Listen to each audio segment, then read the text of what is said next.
Yemen had he and servants Namo at that time for him list right so. तो जो night आए हुए थे अपने साथ एक आर्चर को लेकर के आए थे। यमन का मतलब होता है आर्चर, और जो उनका सर्वेंट भी था उस टाइम, तो उसके साथ आए हुए थे। And he was clad in coat and hood of green, और वो कोट और एक हुड पहना हुआ था ग्रीन कलर का। A ship of peacock arrows या आर्स लिखा हुआ है, ब्राइट एंड कीन। और अपने साथ एक बंडल भी रखा हुआ था जिसमें पिकॉक फेदर का बना हुआ एक बहुत सारा उसमें एरोज था, मतलब तीर था उसके पास। अंडर हिज बेल्ट ही बार फुल थ्रिफ्टिली, और वो जो भी एरो रखा हुआ था तो अपने बेल्ट के साथ बहुत अच्छे से कैरी करके रखा था। और सिर्फ वही नहीं, इसके साथ बाकी सारा इक्विपमेंट जो था बहुत अच्छे से रखा था। Well could he dress his tackle yeomanly, और बहुत सारे इक्विपमेंट जो भी अपने पास रखता था बिल्कुल वो शिकारी की तरह ही, जैसे शिकारी अच्छे से रखते हैं वैसे ही वो भी रखता है। तो his arrows drop not with feathers low, his arrows didn't drop with loose feathers. इसका जो भी जो कि क्योंकि पिकअप का फेदर का बना हुआ था तो उसका एरो कभी भी मतलब उसका तीर कभी भी ड्रॉप नहीं होता था। And in his hand he bar a mighty बो, और उसके साथ तीर के साथ साथ धनुष भी रखना ज़रूरी है, तो उसके साथ साथ उसके पास एक धनुष भी था। माइटी बो उसी का नाम रखा हुआ है। A not head had he with a brown visage, एक नट, उसका जो बाल था बिल्कुल नट शेप्ड का हेयर कट में था। और उसका फेस ब्राउन विसेज, मतलब ब्राउन फेस हो गया था। ये धूप में बहुत वो उसको रहना पड़ता था जिसकी वजह से उसका फेस ब्राउन हो चुका था। Woodcraft well could he all the uses, इसका मतलब है उसको वुडक्राफ्ट का सारा स्किल्स आता था, मतलब लकड़ी से जो भी बनता है वो सारा चीज़ उसको आता था। और जंगल का जो भी चीज़ है, सिर्फ वुडक्राफ्ट मतलब ये नहीं होता, जंगल का जो भी स्किल्स होता है उसको अच्छे से आता है। अपॉन हिज आर्म ही बार अ गे ब्रेसर, और अपने आर्म में मतलब हाथ के ऊपर वाले में बाह में वो पहनता था एक वो लोग का एक शील्ड के जैसा होता था वो पहनता था। And by his side a sword and buckler, sword and shield मतलब तलवार और शील्ड भी अपने साथ रखता था। And on that other side a gay dagger, और इसके अलावा एक दूसरे साइड वो रखता था डैगर, छुरी रखता था। Harnessed well and sharp as point of spear, और जो भी उसके पास रहता था बहुत अच्छे से वो शार्प इक्विपमेंट, शार्प वेपन्स रखता था अपने पास। Christopher on his breast of silver sheen, और अपने गले में एक वो माला टाइप का पहनता था, मेडल टाइप का, जिसमें एक सेंट क्रिस्टोफर का साइन भी लगा हुआ था, जैसे एक साइन होता है वैसे एक माला था उनके गले के अराउंड में। And horn he bare the baldric was of green, और carried horn with green steps, और एक उसके साथ हॉर्न भी था जिसमें ग्रीन कलर का स्टेप्स बना हुआ था। Forester was he soothly as I guess, और ये सारे क्वालिटीज से लगता है कि वो ट्रूली एक फॉरेस्टर ही था। There was also a nun a prioress, अब यहाँ तक यमन के बारे में था, अब आता है नन के बारे में, जो कि प्रायरेस एक पोजीशन होता है चर्च में, जो कि हेड नन होती है उनको प्रायरेस बोला जाता है। That of her smiling was full simple and coy, बहुत ही सिंपल पोलाइट मॉडर्न स्माइल था उनका। Her greatest oath was but by Saint Loy, जिनका बार बार उनका बोलने का एक आदत था कि बाई सेंट लॉय, हर आदत मतलब हर एक होता है बात करते करते किसी का बोलने का।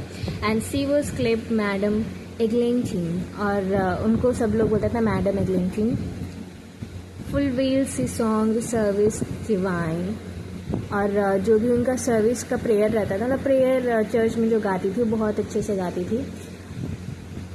इंट्यून्ड इन हर नोज फुल सीनली, इंट्यून्ड इन हर नोज फुल सीनली, और जो वो गाना गाती थी बहुत मन से गाती थी, अच्छा गाती थी, लेकिन नाक से गाती थी, हमेशा से मेरे साथ गाती थी। And French he spake full fair and fetisly, और जो भी फ्रेंच वो बोलती थी तो करेक्टली बोलती थी, एलिगेंटली बोलती थी, मतलब फ्रेंच आता वाता था। लेकिन यहाँ पे बाद में एक सार्केज़म भी है। After the school of Stratford at Bow in style, एक फ्रेंच बोलने का स्टाइल था इन लोग का, जो यहाँ इंग्लैंड में जो फ्रेंच बोलते थे, तो एक स्कूल हुआ करता था जो कि स्ट्रैटफोर्ड में स्कूल होता था, वहाँ पे थोड़ा टूटा फूटा फ्रेंच सिखाया जाता था, उस तरह का फ्रेंच वो बोलती थी। For French of Paris was to her unknown, और जो फ्रेंच पेरिस में बोला जाता था वो उनको वो नॉलेज नहीं था, टूटा फूटा आता था। At meat well taught was she with all, और टेबल मैनर्स बहुत अच्छा था। जो नन थी, प्रायरेस थी, उनका टेबल मैनर बहुत अच्छा था। She let no morsel from her lips fall, और कोई भी जब भी वो खाना खाती थी तो एक दाना वो गिरता नहीं था नीचे। Ne wet her fingers in a sauce dip, और जब भी खाती थी तो ना फिंगर्स उनका डिप होता था, मतलब सॉस वॉस में लगता नहीं था, मतलब कहीं कि ऐसा लग गया, इधर दिख रहा है उधर दिख रहा है। बहुत अच्छे से खाती थी। Well could she carry a morsel and well keep, और अच्छे से खाना खाती थी, अच्छे से खुद को रखती थी, ना एक इधर गंदे से कुछ खाई, ना कुछ गिराई, ना खाते खाते गिराई, ऐसे कुछ भी। दैट नो ड्रॉप ने फिल अपॉन हर, मतलब यही है कि कभी भी ऐसा नहीं है कि खाना खाते हुए कपड़े पे गिरा या नीचे गिरा, तो हमेशा क्लीन रहता था कपड़ा। इन कर्टिसी वो सेट फुल मुशैल हेयरलेस्ट, और जो भी कर्टिसी, मतलब उनको बहुत अच्छा लगता था एक अच्छे मैनर में रहने का। नन की जैसा वो बिहेव नहीं करती थी, वो एक नोबल क्लास की, जैसे एक एलिट वुमेन, रिच वुमेन कैसे बिहेव करती वैसे वो बिहेव करना उनको पसंद था। हिज ओवर लिप वाइट सी सो क्लीन, और खाने के बाद वो अच्छे से क्लीन कर लेती थी। That in he cop there was no farthing seen, और कभी भी ऐसा देख के लगता नहीं था कि वो खाना भी खाई, इतना क्लीन रहता था उनका फेस और उनका lips. Of crease when she drunken had her trot, और कभी भी जब वो पानी भी पीती थी तो उसका भी एक हल्का सा भी निशान कहीं नहीं दिखता था।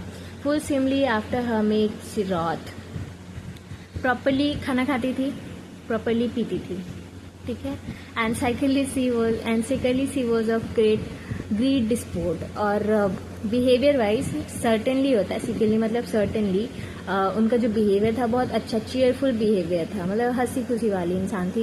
And full present and amiable और बहुत फ्रेंडली, बहुत ही प्लेजेंट बिहेवियर था, अच्छे से बात करना, बिल्कुल।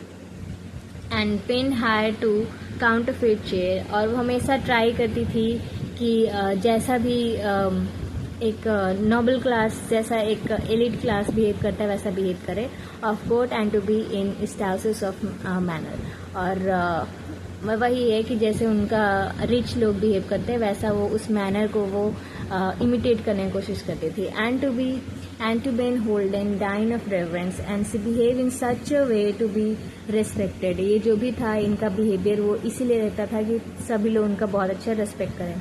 एंड ये हो गया। But for to speaken of higher conscience, और उनके मन का बात अगर हम बताएं, she was so charitable and so piteous, मतलब उनको बहुत दयालु थी, बहुत चैरिटेबल थी। She would weep if that she saw a mouse, अगर किसी चूहे को कुछ होता या कुछ दर्द भी होता था तो वो रोने लगती थी।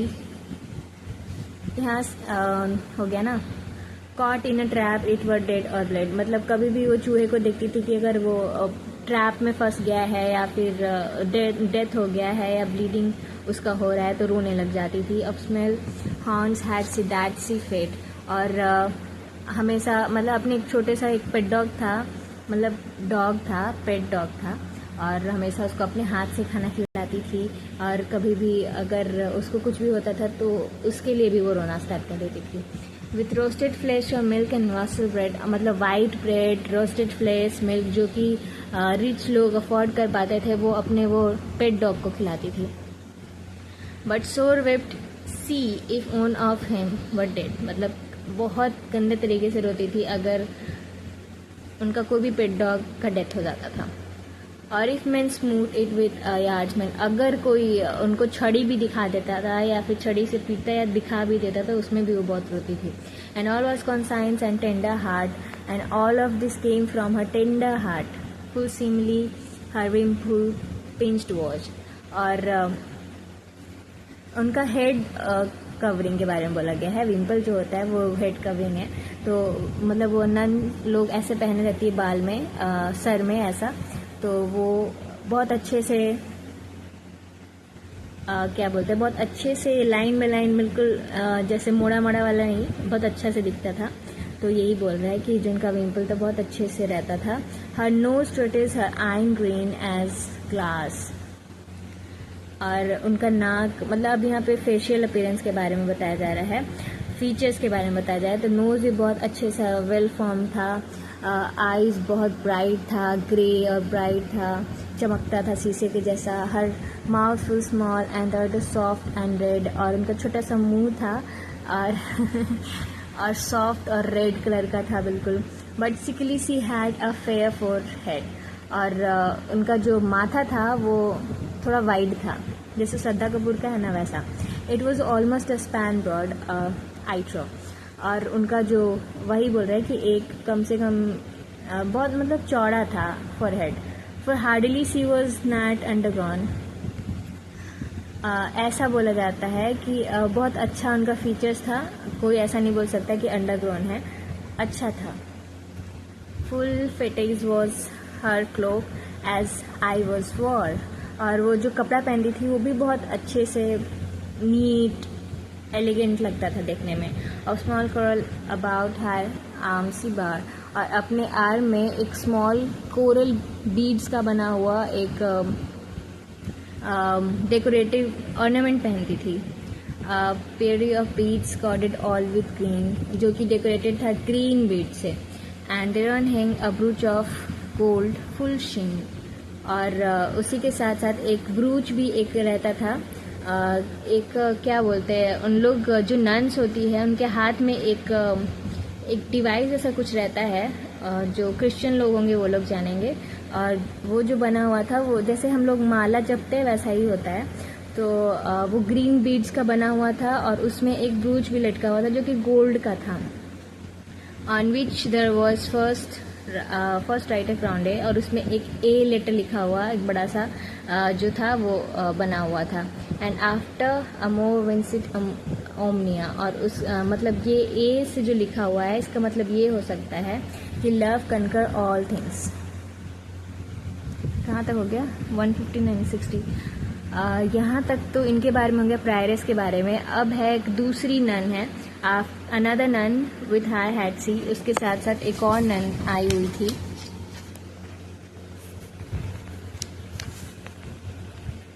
That was her chaplain and priests three, और जो कि उनकी रिलीजियस असिस्टेंट थी, और उसके साथ साथ 3 प्रिस्ट भी आए हुए थे, एक नन और 3 priest. A monk there was a fair for the mastery, और एक उनके साथ मॉन्क मतलब साधु टाइप जो क्रिश्चियन रिलीजियस पर्सन है उनको बोल सकते हैं, फेयर फॉर द मैस्ट्री, और बहुत इम्प्रेसिव इंसान थे। एंड आउटराइडर दैट लव्ड वेनरी, और जो मॉन्क है वो यहाँ पे एक अलग सा उनका किरदार दिखाया जा रहा है, जो कि उनको बाहर का दुनिया बहुत अच्छा लगता था, वर्ल्डली प्लेजर बहुत अच्छा लगता था, उनको हंटिंग बहुत अच्छा लगता था। A manly man to be an abbot able, और ऐसा एक बिल्कुल स्ट्रॉन्ग हेफ्टी मैन थे जो कि मोनेस्ट्री के हेड भी थे। For many 20 horse had he in stable, और उनके जो भी स्टेबल में जितने भी हॉर्स होते थे बहुत अच्छे तगड़े तगड़े हॉर्स होते थे। And when he rode man might his bridle hear, और उनका जब भी हॉर्स राइडिंग करते थे तो वो आवाज़ सुनने लायक होता था। सिंगलिंग इन अ विस्लिंग विंड ऑल्स चीयर, और जिंगलिंग इन अ विस्लिंग विंड ऑल्स क्लियर। सिंगलिंग मतलब जिंगलिंग होता है, इन अ विस्लिंग, और जब भी वो हॉर्स राइडिंग करते थे तो बिल्कुल हवा में से ऐसा आवाज़ आता था जैसे झुंझुना बज रहा है, बहुत अच्छा मतलब एक म्यूजिकल ट्यून आता था। And it as loud as the chapel bell. अब ये जो हवा का जो आवाज़ आ रहा है ना उसको चैपल बेल से कंपेयर किया गया है जब वो हॉर्स राइडिंग कर रहे हैं तब। There as this lord was keeper of the cell, और ये जो मॉन्क है वो मोनेस्ट्री का हेड है और उनका ध्यान भी रखता है एज अ कीपर, मतलब हेड है वो। द रूल ऑफ सेंट मोर और ऑफ सेंट बेनेट, ये सेंट मोर और सेंट बेनेट का रूल्स वहाँ पे फॉलो होता है। Because that it was old and sombre strict rather strict, और ये जो होता था, लेकिन ये जो मॉन्क है वो क्या बोलते हैं कि जो भी सेंट मोर और सेंट बेनेट का रूल्स वगैरह है बहुत स्ट्रिक्ट है, और ये अपने लाइफ में इनको आउटसाइड वर्ल्ड बहुत पसंद था तो वो उतना उस चीज़ को फॉलो नहीं करते थे, लेकिन बाकी लोग फॉलो करते थे। This ilk monk let old things place, और ये बोलते थे कि जो पुरानी बातें हैं वो पुराने टाइम के लिए ही सही था, अभी नया टाइम है तो नया तरीके से होना चाहिए। And held after the new world the space, और वो अपना पुराना तरीका को नहीं अपनाते थे, न्यू अपने तरीके से वो अपने लाइफ जीते थे और अपने तरीके से ही वो रहना पसंद करते थे. He have not of that text pulled him. और ये जो ओल्ड टेक्स्ट होता था, ओल्ड रूल्स होता था, उसको बोलते थे कि ये बिल्कुल वर्थलेस है, कोई काम का नहीं है, यूजलेस है बिल्कुल. दैट्स इट दैट हंटर्स में नैट होली में. इसमें बोलता है कि जो टेक्स्ट पुराने टेक्स्ट के बारे में बोला जा रहा है कि जो टेक्स्ट है वो उसमें ये कहा जाता है कि जो हंटर्स है वो होली मैन नहीं है, नहीं that a monk when he is reckless. और ये भी बोल रहा है कि जो वैंडरिंग मॉन्क होता है जो कि इधर उधर घूमते रहता है, वो टेक्स्ट के अकॉर्डिंग जो इधर उधर घूमने वाला मॉन्क है वो ऐसा है जैसे कि एक मछली को तालाब से बाहर रख दो वैसा. It like fish that is waterless, बिना पानी के जो मछली जी रही है वैसा. तो वो पुराने टेक्स्ट को बिल्कुल ही खारिज कर देता है. This is to send a monk out of his cloister. But till text held he not what an oyster. He consider that teaching is not what an oyster. मतलब पुराना जो भी टीचिंग है उसको बिल्कुल खारिज कर रहे हैं, यहाँ तक यही बोला जा रहा है. And I said his opinion was good. What should he study and make himself on would. और ये जो राइटर है वो भी अग्री कर रहे हैं कि जो हमको जो चीज़ से मेरा फ़ायदा नहीं है उस चीज़ को हम लोग को क्यों फॉलो करना चाहिए. Upon a book in cluster all to pore or sinking with his hands and labour. और वो बुक जो कि बहुत स्ट्रिक्ट रूल्स है जिसमें आपको बहुत ही हार्ड वर्क करने बोला गया है, हार्ड लेबर करने बोला गया है, उस चीज़ को वो बिल्कुल ओल्ड फैशन बोल रहे हैं. As Austin bit how shall the world be served. जैसे कि एक ऑस्टिन ये भी एक सेंट इंसान थे, मतलब सेंट थे. वो बोलते हैं कि अगर हम लोग हार्ड वर्क नहीं करेंगे तो हम लोग वर्ल्ड को कैसे सर्व करेंगे. तो ये बोलते हैं कि let Austin have his thing to him reserved. तो ये जो मॉन्क होता है बोलते हैं कि इनका जो थॉट था, इनका जो भी सोच था, नज़रिया था, इनको अपने लिए ही रहने देना चाहिए. Therefore he was a professor और राइट. और सबको खारिज करके हंटिंग करते थे क्योंकि इनको बहुत अच्छा लगता था हंटिंग करना. Greyhounds he had as swift as fowl in flight. Greyhound मतलब इनके पास हंटिंग डॉग्स होता था और वो बहुत ही फास्ट था. जैसे कि कुछ बर्ड्स होती है बहुत फास्ट होती है उड़ने में, वैसे ही उनके पास डॉग्स होता था, hunting dogs. Of pricking and of hunting for the hare. Pricking मतलब horse riding and of hunting for the hare. उनको हॉर्स राइडिंग और स्मॉल एनिमल्स का हंटिंग बहुत अच्छा लगता था. And was all his lust for no cause to despair. मतलब इतना अच्छा लगता था कि कभी अगर उनको मौका मिले तो छोड़ेंगे नहीं. I see his sleeves purified at the pond. और उनका जो कपड़ा होता था बहुत अच्छे से, उनका जो कपड़ा का स्लीव्स होता था वो एक ग्रे फर जो कि बहुत ही महंगा होता है उससे डेकोरेटेड होता था. उनका रिस्ट का जो रिस्ट के पास मतलब कलाई के पास जो स्लीव्स एंड में स्लीव्स होता है उसमें एक रिच ग्रे कलर का फर लगा हुआ था.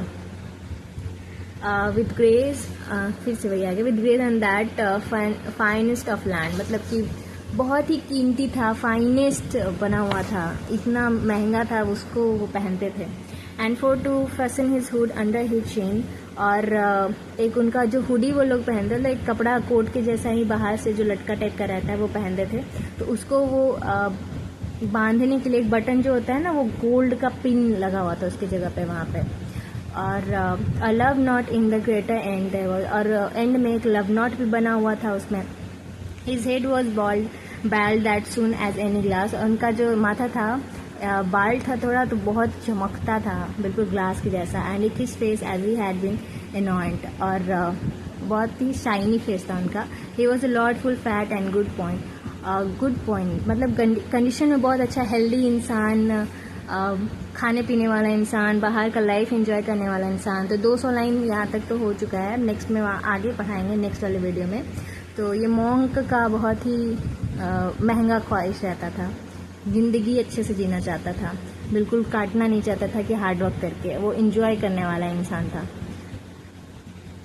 तो इस चीज़ को यहाँ तक है. अगर एंड में तो वैसे भी आपको बताएंगे ही समरी सबका, लेकिन अभी ये है लाइन बाय लाइन एक्सप्लेनेशन. तो मॉन्क के बारे में यही पे है. इसको पुराना कस्टम नहीं फॉलो करना है, न्यू तरीके से रहना है.